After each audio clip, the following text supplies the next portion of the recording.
POCSO చట్టం కింద తీవ్రమైన లైంగిక వేధింపుల నేరం కింద మహిళపై విచారణ జరపవచ్చని ఢిల్లీ హైకోర్టు పేర్కొంది.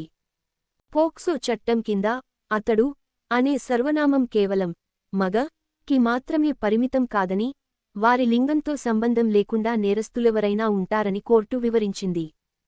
పర్యవసానంగా పోక్సో చట్టం కింద ఒక మహిళ చేయరాదని వాదిస్తూ లైంగిక నేరాల నుంచి పిల్లలను రక్షించే చట్టం 2012 పోక్సో చట్టం లోని సెక్షన్ 6 కింద తీవ్రమైన లైంగిక వేధింపుల ఆరోపణలను కొట్టివేయాలని కోరుతూ ఒక మహిళ పిటిషన్ను బెంచ్ కొట్టివేసింది.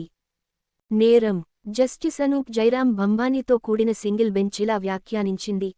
పోక్సో చట్టంలోని పైన పేర్కొన్న నిబంధనలను కలిపి చదవడం ద్వారా పోక్సో చట్టంలోని సెక్షన్ 3లో అతను కనిపించిన పదానికి నిర్బంధ అర్థాన్ని ఇవ్వలేమని పేర్కొంది.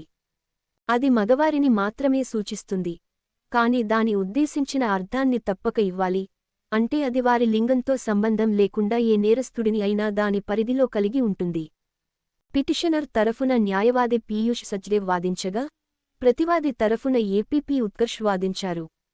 6 ఏళ్ల మైనర్ బాలుడిపై పిటిషనర్ కుమారుడు లైంగిక వేధింపులకు పాల్పడినట్లు పిటిషనర్పై ఎఫ్ఐఆర్ నమోదు చేసింది.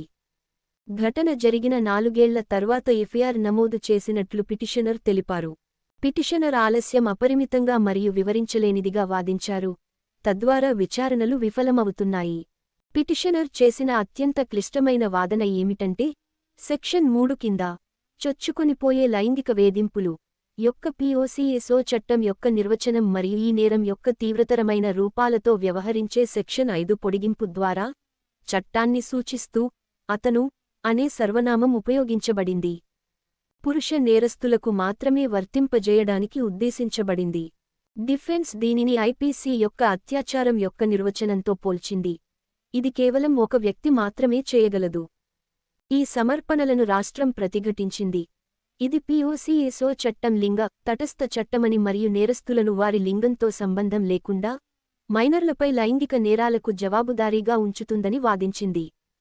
పోక్సో చట్టంలోని section 3A, 3B, 3C, 3D లలో కనిపించే అతడు అనే సర్వనామం నేరాన్ని పురుషునికి మాత్రమే పరిమితం చేసేలా అర్థం చేసుకోరాదని ధర్మాసనం స్పష్టం చేసింది.